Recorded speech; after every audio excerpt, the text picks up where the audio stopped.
Once upon a time, a girl named Felicity and a boy named Peter bought an abandoned 1830s farmhouse in New York. And here, 5 months after we closed, almost 5 months after we closed, on Turkey Eve, Thanksgiving Eve, November 27th, 2024, we are finishing the last of the painting. I say we, I had nothing to do with the painting. Painting is almost done, which if you've been watching for the last couple of weeks, you'll know that this has been the primary project that we have been working on. And you can also see all of these wires coming out the back. That is because the mini split units are mounted in the house, and I will take you inside in a few minutes and take a look at that. But isn't she fantastic? Look at that. And the porch has actually been done in brown, so I will film that for you guys in a minute too. But I just wanted to give you sort of the overall impression. And I think honestly it's easiest to see on the side that doesn't have the porch, just because it's a little less cluttered. So this is what she looks like. You see all the under eave stuff has been done. I'll show you the front as well. The spandrel up in the roof peak has been done. They're still doing a little bit of touch up on the north side around a couple of the windows. I do think having that chimney green at some point in future would be delightful, but we're not going to worry about that right now. So here's what she looks like now from the road. And then if we walk down this way, this is what you would see if you're coming up the road from the south. This is, of course, the side that I've been showing you guys the most. It's the most impactful. Here's the north side of the house, so that's where the porch goes into the mudroom, and then this is the kitchen extension. Jess is up on the ladder, Tack and Dewey stabilizing the ladder. Unfortunately, because it is the day before Thanksgiving, the bank inspector did not come out today, as was the intention, so we are expecting them to come out next week and approve both the mini split install and the painting, and then we will move on to the last 3 chunks of projects on the to-do list.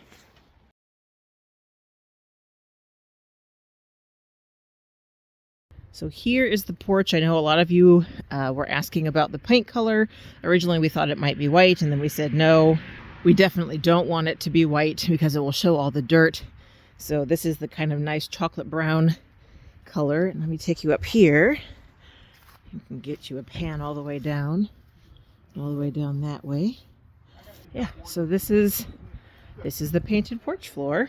And the stairs, you can see a really good actually view here of the stairs. So that's the scheme. White, green, and brown. This screen door here on the south side is actually not in terrible shape, and so if it's possible to save it, we're going to have them save it and paint it brown to match the rest of the brown decking. James said it might not be possible to save it with the new doors that are going in, which is fine. If it's not, then we'll save it for a future use down the road, but we may be able to save that screen door, which would be neat.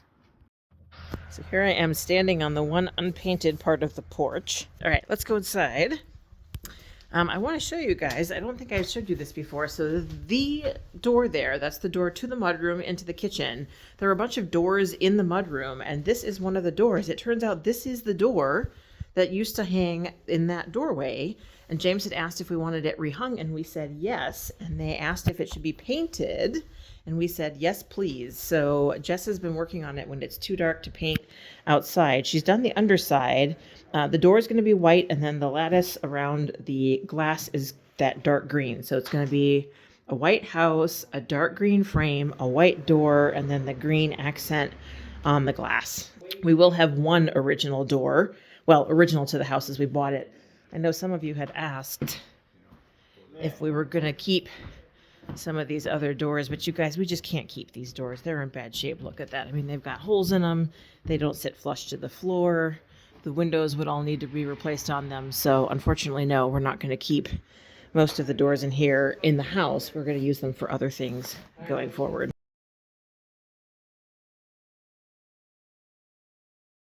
Ready? Yeah, that looks gorgeous. That looks gorgeous. I like it.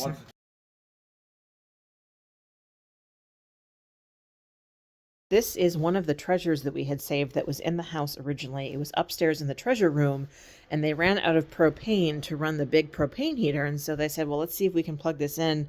And they did. It was really, really dusty inside. Jess blew all the dust out of it. She said it smelled really bad, but it does work. It's electric. It's slow to heat. It's not a quick heat, but it works. It's functional. She was using it to heat this room in here while they were painting.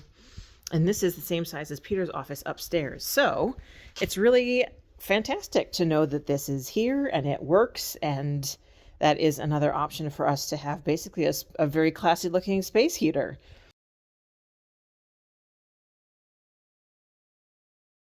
Here is the mini split in the sitting room. James said this is a 96,000 BTU mini split. It's huge because this mini split is meant to heat the sitting room and also the great room. Now, of course, our intention is to do a lot of heating with the wood heat, but per the safety laws, wood heat is not actually a valid form of primary heat for your house. So the mini splits have to be able to heat the house as if there was no wood stove. So that's why this unit is as big as it is. It has to heat basically this entire half of the downstairs. And then here's the one in the kitchen, which is still a little bit more under construction. The lid is not on. There is not going to be one in the pantry. So that room will be a little bit chilly, which is okay because that's like a workroom, storeroom. But otherwise there'll be one here in the kitchen. There'll be one in the main room. And then each of the bedrooms upstairs has a mini split as well. So that is the 5-unit system. So we're in my office upstairs. This is the mini split that will keep this going. I had no idea that there was quite so much cordage involved with mini splits because I've only ever seen them totally installed and not in the process of being installed. I understand Peter's point that they don't look at all period authentic because they're not period authentic. Peter would have preferred to put in central heat and central air, but since the walls are lath and plaster, we'd have to take the entire wall structure of this house apart to make room for these. And so this is a much more efficient option and certainly a much better option than having the baseboards in here, which they have finally taken out. And then here's the mini split in the master bedroom. It's one of the diagrams that came with the unit. And then there's one in here as well. This is Peter's office, stroke the treasure room.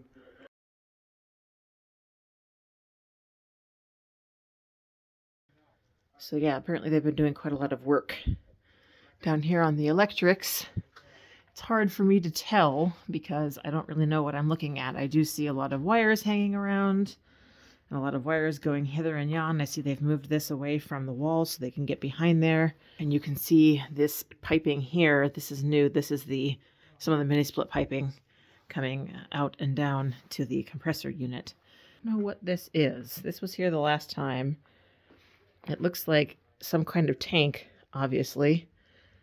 I'm imagining we're going to throw it away. She says, hopefully.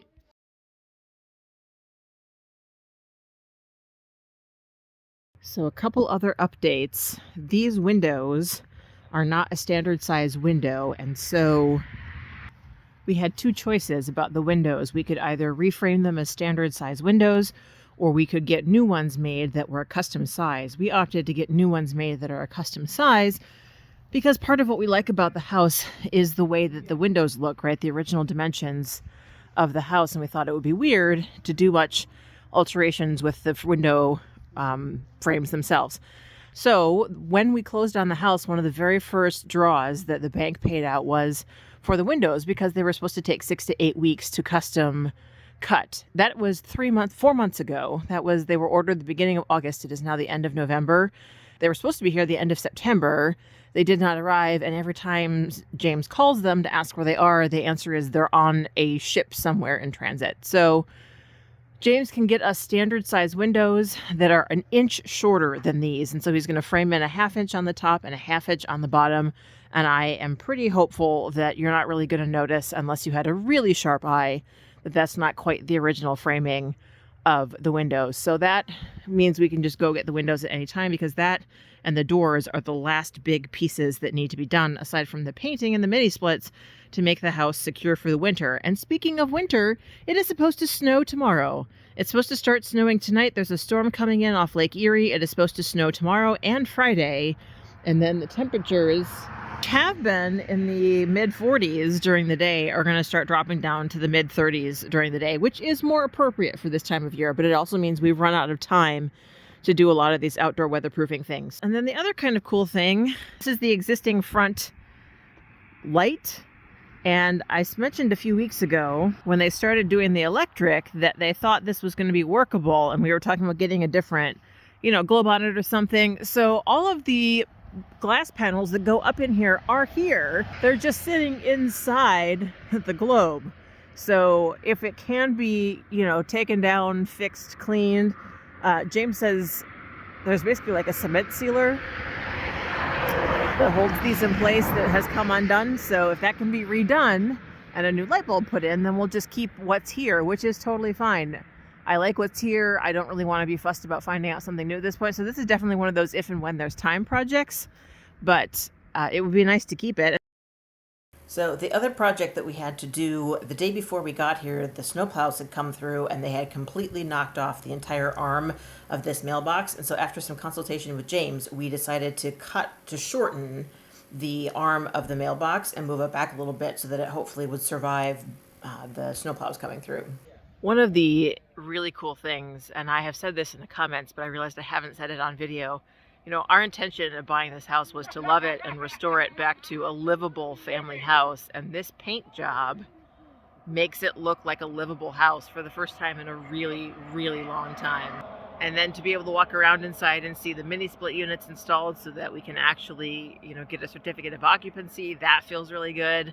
The crew has been out here pretty much every day or almost every day for the last 2 weeks. Which on the one hand is kind of crazy, and on the other hand, that's what it takes to get the job done. And we're coming up on a very, very hard deadline, which is the 21st of December. So yeah, just really excited to see the changes and the progress. I'm really excited to stop filming videos about painting, to be honest with you guys. I want the painting just to be all done so that we can move on to something else.